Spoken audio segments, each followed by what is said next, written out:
Hello everyone. तो अभी हो रहा है सुबह का समय, 10:30 का टाइम हो रहा है और हम लोग बिल्कुल बस रेडी हो गए हैं और आज मैं जा रही हूँ डॉक्टर विज़िट के लिए। और देखते हैं डॉक्टर क्या कहते हैं। एक तो मेरा जो सांस मतलब वो जो हो रहा है ना, धुक धुक होने लगता है, मतलब हार्ट बीट तेज़ हो जाती है। तो उसका भी मैं बात करूँगी कि क्यों हो रहा है ऐसा। और दूसरा, ये सिस्ट मेरा बढ़ता जा रहा है, तो उसके लिए देखते हैं क्या बोलते हैं डॉक्टर। मैंने यही सोचा था कि मतलब मैंने वैसे जो अपना चैलेंज लेना था मुझे, मैं वो लेने ही वाली थी, लेकिन मुझे ये हार्ट बीट वाला जो प्रॉब्लम हो रहा है ना, तो मुझे ऐसा लगा कि मैं पहले दिखा लेती हूँ एंड देन उसके बाद ही मैं स्टार्ट करती हूँ अपना सेकंड चैलेंज, क्योंकि बीच में रुके और ब्रेक करना पड़े, वो चीज़ मैं नहीं चाहती हूँ। सो देखते हैं क्या कहते हैं डॉक्टर। और बस ऐसे जैसे मैं रेडी हो गई हूँ, मैंने ना ये वाली कुर्ती पहनी है ताकि वो दिखाने में खाने में प्रॉब्लम ना हो। अगर लॉन्ग कुर्ती पहनो तो उसमें क्या कहते हैं, होता है ना कि उठाकर दिखाना वो थोड़ा अनकंफर्टेबल रहता है, कि लेगिंग पहने रहो तो इसलिए। हाँ, इनको तो बस एक ही चीज़ से मतलब है, ऑटो चलो। सो बस ऑटो आना आ जाते हैं, फिर हम लोग चलते हैं। और प्लीज़ प्रे करना, सब कुछ मतलब ऐसा कोई टेंशन वाली बात ना रहे, और बस मेरे को तो यही लगता है। तो चलो चलते हैं। रिहान स्कूल गया है, उसका मैथ का पेपर है। सो देखते हैं वो भी कैसा करके आएगा।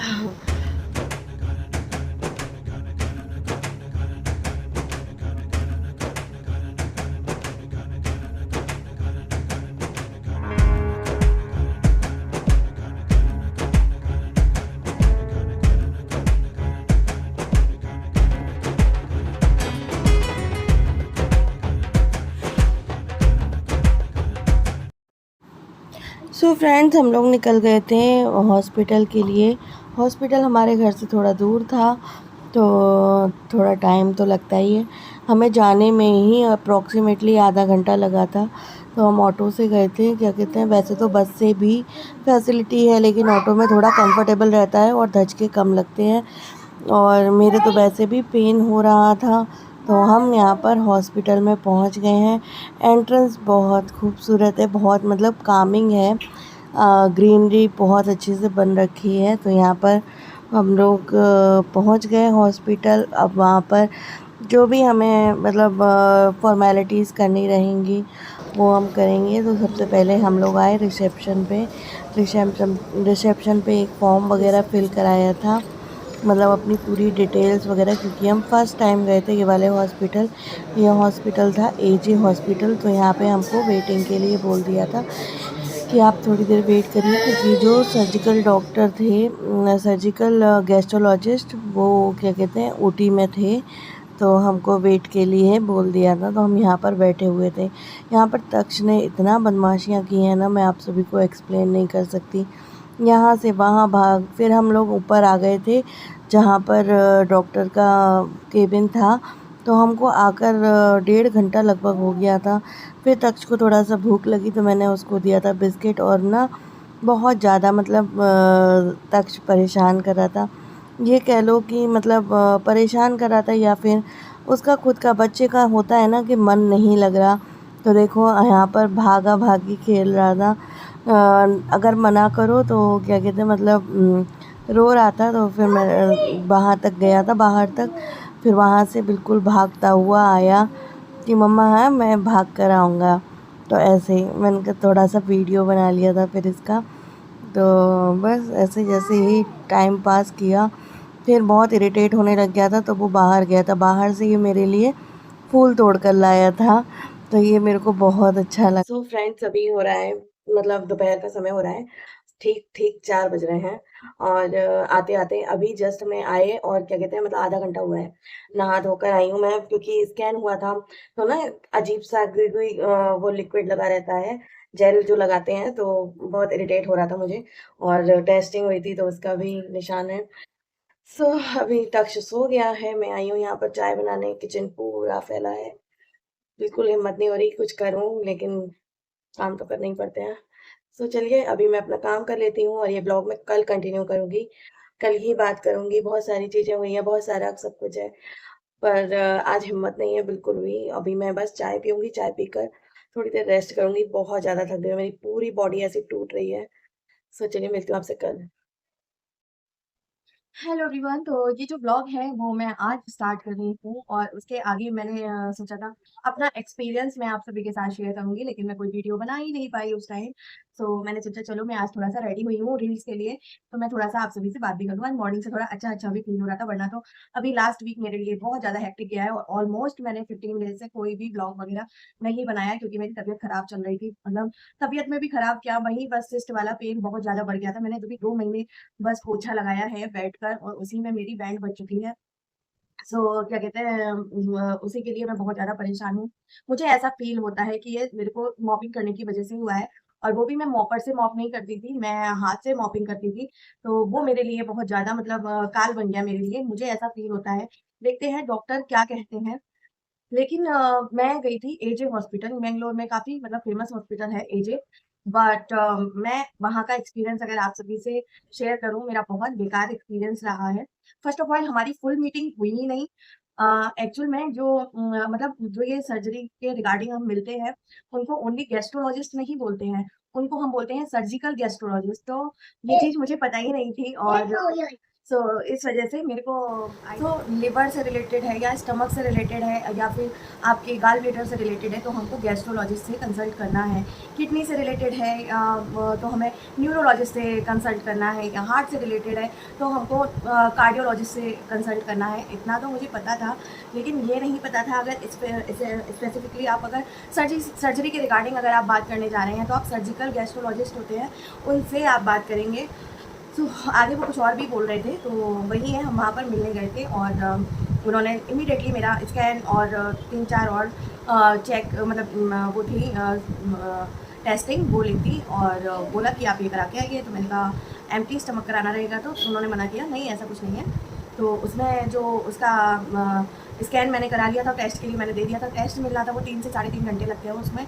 तो हम लोग वापस आ गए थे, क्योंकि तक्ष बहुत ज़्यादा परेशान करा था, जिसकी आपने देखा भी, बहुत ज़्यादा शैतानी करा था, बहुत ज़्यादा पूरे हॉस्पिटल में इधर से उधर। और वहाँ पर एक इंसिडेंट भी हुआ था, तो वो मैं आप सभी के साथ थोड़ा सा शेयर करती हूँ। एक्चुअल में हुआ क्या था ना, जैसे बच्चे हैं परेशान करते ही हैं। हम लोग 11 बजे अप्रॉक्सीमेटली हम वहाँ पे पहुँच गए थे रिसेप्शन पे, और क्या कहते हैं, यहाँ से घर से निकले थे 10:30 के अराउंड। आप ये समझो 10:30 बजे से बच्चा, और मतलब एक उसमें है कि ये नहीं करो, वो नहीं करो, ये नहीं करो, रिस्ट्रिक्शन में है। और हमको 3:30 बज गया था, तो उस टाइम में तक्ष बहुत ज़्यादा इरिटेट कर रहा था, बहुत ज़्यादा मतलब कभी वो होता है ना एक क्रैंकी बेबी जो हो जाता है, वो वाला सीन हो रहा था। तो बहुत ज़्यादा, तो मेरे को भी थोड़ा सा गुस्सा आ रहा था, इनको भी आ रहा था। तो इन्होंने थोड़ा सा ना डांट दिया था इसको, तो मतलब सब जो वहाँ पर बैठे हुए थे ना, और मेरे को भी डांट रहे थे। हस्बैंड थोड़ा सा बोल दिया था कि यार तुम्हारी वजह से ये सब हो रहा है, तुम संभाला करो, ये करा करो, वो करा करो, जो हस्बैंड यूजुअली करते ही हैं। तो वही चीज़ मेरे साथ हो रही थी। तो वहाँ पर जितने भी लेडीज़ थी वो क्या सोच रही थी कि मतलब ये मैं और तक्ष मतलब विक्टिम है, और हस्बैंड देखो कितना खड़ूस टाइप है। तो वो चीज़ मेरे को देखकर इतना फ़नी लग रहा था। और वहाँ पर मैंने घर पर आकर जब हस्बैंड को बताया, तो मैंने कहा हाँ तुम तो यही करो, तुम तो मुझे तो बिल्कुल विलेन साबित कर दो। उनका आप ही का बिहेवियर बोल रहा था कि ऐसा लग रहा था कि आप मेरे पे भी कंट्रोल कर रहे हो और बच्चे को भी कंट्रोल कर रहे हो, तो इसी वजह से आपको ऐसा फील करा रहे थे। बट ऐसा कुछ भी नहीं था। लेकिन आप 3-3.5 घंटे 4 घंटे आप बच्चे को एक हैंडल करते हो, बच्चा भी क्रैंकी हो जाता है, प्लस आप भी इरिटेटेड हो जाते हो कि ये नहीं करो, ये नहीं छुओ, ये नहीं करो, तो ऐसे वाला सीन हो जाता है। लास्ट में मतलब समझ में आ गया था कि हाँ बच्चा भी इरिटेट हो रहा है, और बच्चे को मना करते करते पेरेंट्स भी कहीं ना कहीं इरिटेटेड हो जाते हैं, वो वाला सीन हो रहा है। कोई भी विक्टिम नहीं है यहाँ पर। मतलब हमारे पास एक और वैसे ही कपल आया था, उसके भी साथ बच्चा था, तो वो उसका उनका बच्चा तो और नेक्स्ट लेवल था। मतलब तो मेरे हस्बैंड और मतलब मेरी तरफ देखा, मैं उनकी तरफ देखकर हंसने लग गई कि मतलब हमारे बच्चे नहीं है, बच्चे होते ही ऐसे हैं, वो वाला मेरा लुक था उनकी तरफ। तो बोले हाँ ठीक है करके, तो ऐसे जैसे कि एक इंसिडेंट हुआ। तो ये तो एक फ़नी पार्ट हो गया। और मेरे को ना बहुत ज़्यादा, जब मैं उस हॉस्पिटल में गई, आप एक मतलब डॉक्टर से मिलते हो, वो भी एक लेवल पे है डॉक्टर, तो उनके जब वो आंसर्स होते हैं ना आपको लेकर या आपकी प्रॉब्लम को लेकर, वो बहुत मैटर करते हैं। क्या आप बोल रहे हैं, क्या आप मतलब एक पेशेंट को कन्वे कर रहे हैं। तो उनका यूज मतलब सीधे से ये था कि आपने क्या कहते हैं, आप फैट हो इसीलिए आपको ये सब दिक्कतें हुई हैं। आपको स्टोन सर्जरी, स्टोन भी उसी की वजह से होते हैं, फैट की वजह से। और जो ये सिस्ट वाली प्रॉब्लम हुई है, ये हार्निया, ये भी यूजुअली फैटी लोगों को होती है। तो वहाँ पर मैं कुछ बोल नहीं पाई, क्योंकि मैं अगर ज़्यादा कुछ बोलती तो मेरे हस्बैंड थोड़ा हो जाते हैं, या ठीक है पहले डॉक्टर की बात सुन लो। तो फिर मैं सुनती रही, तो हस्बैंड तो मतलब कि हाँ ऐसा होता होगा।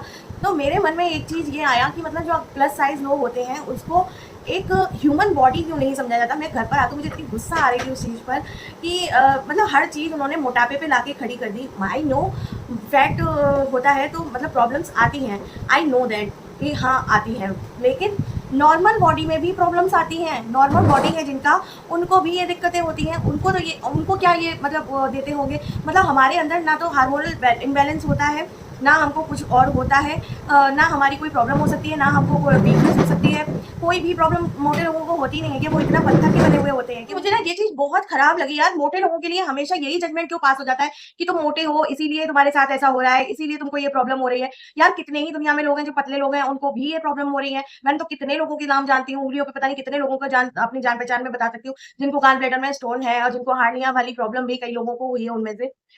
मतलब कोई भी ये नहीं समझता है कि हाँ, इनको भी वो प्रॉब्लम हो सकती है। उनको भी क्या ये कहा जाता होगा कि मुझे ये चीज़ नहीं समझ में आ रही थी कि आप बहुत पतले हो इसीलिए आपको ये प्रॉब्लम हुई है, आपको स्टोन इसीलिए बना है। और ऐसा भी नहीं है कि जो मोटे लोग होते हैं वो बिल्कुल बस घी तेल और के पीते ही पीते रहते हैं, इसीलिए वो मोटे होते हैं। प्रॉब्लम भी हो सकती है, कोई रीज़न भी हो सकता है। मतलब हद होती है यार, मोटे लोगों को क्यों इस नज़र से देखा जाता है, मुझे ये नहीं समझ में आता। उनकी बॉडी में कुछ नॉर्मल क्यों नहीं हो सकता है? कोई पतला है इंसान, उसको अगर कोई प्रॉब्लम हुई है तो वो मतलब उसको प्रॉब्लम हुई है रियल में। उसको जो वाजिब रीज़न लगता होगा वही हुआ हो, उसकी वज़ह से हुआ होगा। लेकिन अगर एक प्लस साइज़ इंसान को ये प्रॉब्लम हो गई है तो वो मोटा है इसीलिए उसको हुई है। आप बस बायट्रिक सर्जरी करा लो। व्हाइटनिंग सर्जरी कोई यूँ ही तो है नहीं, उसके बाद आपकी बॉडी में कितने चेंजेस होते हैं, आपको कितनी प्रॉब्लम्स फेस करनी पड़ती है, वो कोई नहीं बताता है। मैंने तुरंत ही डॉक्टर को बोला, मैंने कहा उससे लूज़ स्किन हो जाती है, तो वो बहुत दिखने में बहुत गंदी लगती है। तो पैसे की तो ख़ैर बात ही अलग है, वो भी इंश्योरेंस में बिल्कुल कवर ही नहीं होती है। तो मतलब डॉक्टरों को तो बहुत ईज़ी होता है, यूँ हो जाएगी, कुछ प्रॉब्लम नहीं होती है, लूज़ स्किन हो जाएगी तो क्या? उससे कोई फ़र्क थोड़ी पड़ता है। तो ऐसे करके तो मतलब अपना आजकल ना इस सब मतलब डॉक्टर लोगों ने भी मतलब एक तरीके का ये बिज़नेस ही बना लिया है कि आप ये करा लो, इससे आपको ये होगा। क्यों? क्योंकि उसमें जो प्रोडक्ट लगते हैं ना बायोटिक सर्जरी में, उसमें अच्छा खासा अमाउंट उनको मिलता है एज़ अ कमीशन। क्योंकि बहुत कम आजकल इंडिया में बहुत कम लोग हैं ऐसे जो ये सर्जरी कराना प्रेफ़र करते हैं। वो उसके जो पार्ट्स होते हैं, जो मतलब उसमें यूज़ होते हैं सर्जरी में, वही कम से कम लाख, डेढ़ लाख रुपए के आते हैं। तो भई इतना तो पैसा किसी के पास नहीं रखा है। अब लेकिन ये वाली सर्जरी है, ये वाली सर्जरी के लिए भी उन्होंने काफ़ी बड़ी अमाउंट बता दी थी, तो वो हमारा सर तो बहुत ज़्यादा चकरा गया था। फिर हमने मतलब जो रिपोर्ट दिखाकर कंसल्ट करना होता है, वो तो हमने किया ही नहीं था। ख़ैर वो सर्जरी के लिए भी कोई ऐसी कोई बात नहीं होती कि हाँ, इतने में होगा, उतने में होगा। लेकिन जो हमारे रेगुलर डॉक्टर मैं जिनको दिखाती हूँ, जो मेरे केस के बारे में सब कुछ जानते हैं, उन्होंने ही काफ़ी बड़ा अमाउंट बता दिया है। मुझे एजे में ये चीज़ बहुत खराब लगी कि मतलब हर चीज़ को मोटापा ही नहीं होता है। मोटापा भी एक प्रॉब्लम है, लेकिन आप इस चीज़ को भी बोल सकते हो, लेकिन स्टोन उसी की वज़ह से हुआ है, हर्निया उसी की वज़ह से हुई है, आपको थायरॉइड उसी की वज़ह से हुआ है। कितने ही पतले लोग होते हैं, उनको भी ये प्रॉब्लम होती है, तो फिर उनको किस वज़ह से होती है, मुझे ये नहीं समझ में आया। क्या वो उनको पिछले जन्मों का मिला होता है? मुझे ये चीज़ ना मतलब डाइजेस्ट नहीं हुई। मैं घर पे आके हस्बैंड को बोली, तो बोलते तुम वहाँ पर बोलती ना, मैंने कहा मैं बोलती ये सब चीज़ें तो आप गुस्सा करते, फिर इसलिए मैंने बोला नहीं। आप लोग क्या राय रखते हो मुझे कमेंट सेक्शन में लिखकर ज़रूर बताना। मैं अपने दिल की बात जो थी मेरी वो मैंने आप सभी के साथ शेयर कर दी, और आई होप आपको मेरे इस थॉट से आप भी रिलेट कर पा रहे होंगे, क्योंकि जो प्लस साइज़ लोग होते हैं ना, उनकी प्रॉब्लम्स, उनकी बीमारी बीमारी नहीं लगती है। उनको बस वो मोटे हैं, बस उनका बस वही दिखता है भारी शरीर। तो ये तो मतलब इसको तो कोई प्रॉब्लम हो ही नहीं सकती है यार, उसको भी प्रॉब्लम हो सकती है, उसके भी हार्मोनल चेंजेस हो सकते हैं।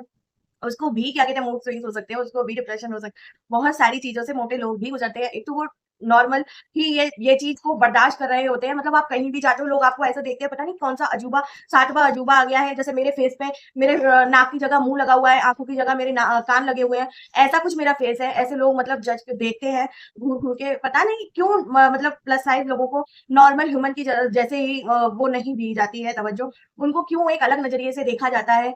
सो वो चीज़ मुझे बहुत खराब लगती है। हमारे समाज में आजकल ना जिनके फेस में कोई प्रॉब्लम होती है या जिनकी बॉडी में कोई प्रॉब्लम होती है, मैं किसी से कोई मतलब वो नहीं कर रही हूँ, उनको भी आजकल लोग एक्सेप्ट कर लेते हैं। लेकिन अगर एक प्लस साइज़ बंदा है ना, उसको कभी भी कोई भी मतलब ना तो मोटिवेट करेगा, ना सपोर्ट करेगा, और ना ही क्या कहते हैं एक ऐसी वो उससे देखेगा कि हाँ, इसको भी प्रॉब्लम हो सकती है, इसको भी कोई ना कोई दिक्कत होगी तभी ये ऐसा है। तो वो चीज़ मुझे बहुत ज़्यादा खराब लगती है। कोई अगर जैसे किसी के फेस में कोई दिक्कत होती है, या कोई बर्न हो जाता है, तो उनको भी वो एक वो मिलता है कि हाँ, कितना गलत हुआ है इनके साथ या जो भी है। और क्या कहते हैं, जो अगर कोई प्लस साइज़ होगा तो उसको तो ऐसे देखा जाएगा, पता नहीं इसने कौन-सा गुनाह कर दिया है इस दुनिया में आके। तो ये बदलाव होना चाहिए मेरे ख़्याल से। कोई भी जानबूझकर ये कोशिश नहीं करता है कि वो मोटा रहे या वो दिखने में कुछ गलत लगे या किसी के साथ कुछ मिसहैपनिंग हो जाती है, तो वो वैसा दिखे। तो हर तरह के इंसान को बराबर का ही राइट होना चाहिए जीने का। ये नहीं है कि आप मोटे हो, आप वो हो, तो आपको गलत तरीके से देखा जाए, आपको अलग तरीके से जज किया जाए। सो आपकी क्या राय है? आप मुझे कमेंट सेक्शन में ज़रूर शेयर करिएगा। ये बहुत बड़ी प्रॉब्लम है हमारे मतलब समाज की, जहाँ मैं अपने आस-पास देखती हूँ, मैं घर से बाहर निकलती हूँ, लोग ऐसे देखते हैं, पता नहीं मैंने कौन-सा पाप कर दिया है इस दुनिया में आकर, या मैं यहाँ से निकल रही हूँ, तो मैंने कौन-सी गलती कर दी है, किसी का कुछ चुरा लिया है क्या? तो वो वाली एक फीलिंग आती है sometime. So that's it for today guys. मैं इस ब्लॉग को यहीं पर एंड करती हूँ। आई रियली होप आप मेरी बातों से रिलेट कर पा रहे होंगे। मैं जो बात आपके साथ शेयर करना चाह रही हूँ, जो अपनी दिल की बात आपको कन्वे करना चाह रही होंगी, आप उस चीज़ से रिलेट कर पा रहे होंगे। तो चलिए फ्रेंड्स, मिलती हूँ आपसे नेक्स्ट ब्लॉग में। तब तक के लिए bye bye, love you all, thank you so much for watching.